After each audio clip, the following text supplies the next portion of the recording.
राधे राधे मित्रों, मैं गामा स्वागत करती हूँ अपने चैनल पर। और सब लोग कैसे हैं? सब बढ़िया होंगे दोस्तों, ऐसी मुझे आशा है। माता रानी सबका भला कर रही हूँ, चंगा कर रही होंगी और सब लोग अपने घर में आराम पूर्वक रह रहे होंगे। तो दोस्तों, आज का टॉपिक है मेरा कि किस महीने में हम अपनी भूमि पूजन करें। जो हमारे पास ज़मीन होती, कभी हमने लेके डाल दी होती है, तो हम किस महीने में अपनी ज़मीन का पूजन करें। तो सबसे पहले ये मामला फंसता है कि वो सारे महीनों में नहीं हो सकती है, हर समय नहीं हो सकती है, क्योंकि मकान लाइफ में सिर्फ एक या दो ही बार बनता है।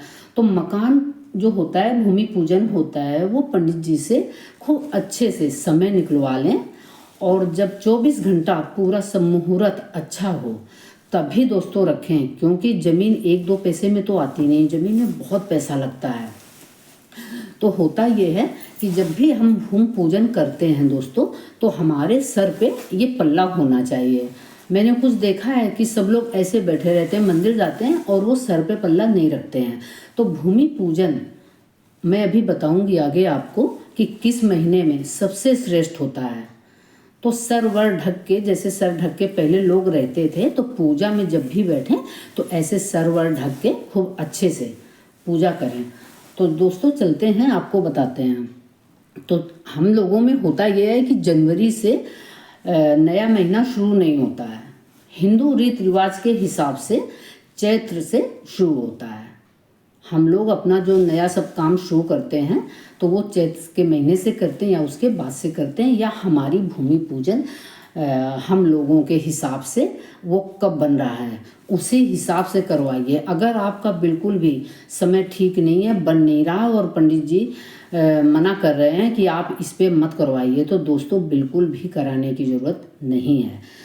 तो जनवरी के महीने से कभी भी कोई काम शुरू ना करें। चैत्र के महीने से जो भी अच्छे काम होते हैं वो हम लोगों के शुरू हो जाते हैं। तो चैत्र के महीने से शुरुआत हो जाती है न्यू महीने की।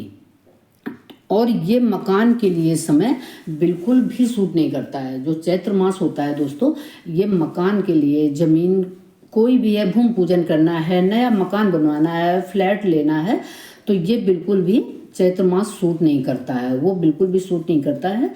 और बीमारियां आनी शुरू हो जाती हैं। जब पैसा बीमारी में लगने लगता तो हम लोग परेशान होने लगते हैं कि अरे इतना सब कुछ कमाते हैं और सारा पैसा बीमारी में जाता है। तो दोस्तों होता क्या है, ये छोटी छोटी जो गलतियां होती हैं हम लोग करते रहते हैं, और जब सब इकट्ठा ये सब होने लगता है तो घर में परेशानियां बढ़ जाती हैं। तो वो समझ में क्यों नहीं आता है, क्योंकि हमने ध्यान देना अगर शुरू से सोचा होता कि हमें कैसे करना चाहिए, क्या इतना तो जरूर रखना चाहिए। भाई रहते तो हम इंडिया में हैं, तो हम इन विचारों को क्यों नहीं मानते हैं? मुझे बिल्कुल मानना चाहिए। तो चैत्र मास में कोई भी भूमि पूजन, मकान बनाना शुरू ना करें। अब आता है बैसाख, तो मकान के लिए बैसाख महीना बिल्कुल भी सही नहीं होता है, बिल्कुल भी वो सूट नहीं करता है। कोई अगर आप न्यू काम व्यापार में शुरू करना चाहते हैं, पैसा लगाना चाहते हैं, तो वहाँ दोस्तों आपकी बढ़ोतरी खूब अच्छे से हो जाएगी। कोई नया बिजनेस शुरू कर रहे हैं, बच्चे नया बिजनेस डाल रहे हैं, कहीं का और प्रोग्राम आप कर रहे हैं, कंपनी में हैं किसी में, तो आपके प्रमोशन के चांस ज़्यादा रहते हैं। लेकिन ज़मीन के लिए बैसाख महीना सूट नहीं करता है। अब दोस्तों इसके बाद क्या आता है कि जेठ महीना शुरू होता है। बैसाख के बाद जेठ आता है। जेठ के महीने में न्यू बिल्कुल भी मत रखो। ये 2-3 महीने जो मैं बता रही हूँ, जेठ के महीना में बिल्कुल भी आप न्यू नहीं रखो। कोई ना कोई दिक्कत, परेशानी, अड़चन, पड़ोसियों से झगड़ा, तो इसमें क्या होता है कि घर में ही झगड़ा, दंगा फसाद सब शुरू हो जाते हैं। हस्बैंड वाइफ में झगड़ा हो रहा है, देवरानी जेठानी में झगड़ा हो रहा है, परिवार में बिल्कुल भी मेल मिलाप नहीं है। तो ये महीना ऐसा होता है कि लड़ाई झगड़े कराता है। तो आप कोई भी अपना ज़मीन का काम जेठ के महीने में बिल्कुल भी ना करें। तो अब आता है आषाढ़ का महीना। तो आषाढ़ का महीना ज़मीन के लिए बहुत शुभ माना जाता है दोस्तों। तो अगर आपको भूमि पूजन करनी है तो आषाढ़ के महीने में करें, और धन के नए स्रोत खुल जाते हैं दोस्तों। नौकर चाकर सारी फैसिलिटीज़ उसी में आती है। तो आप अपना मकान बनाओ और फिर देखिए एक से एक बड़े बड़े काम जितने दिन के रुके हुए थे दोस्तों, वो सब आपके होने लग जाएंगे। तो भूमि पूजन के लिए सबसे अच्छा आषाढ़ का महीना माना गया है। और ये होता क्या कि जैसे हमारा मकान बन रहा है तो सारी बारिश भी उस पर गिरती है, तो सीमेंटेड क्या होता है कि जो भी छतें होती हैं, दीवारें होती हैं, वो खूब मजबूत हो जाती हैं। तो बारिश के महीने में आषाढ़ से शुरू करिए और 6 महीने में मकान बन जाता है। तो ये सबसे अच्छा है। और जो मालिक उस घर का होता है उसकी खूब तरक्की होती है। तो ये सब क्या होता है कि सब समय की बात होती है, हर टाइम हर समय सबको सूट नहीं करता है।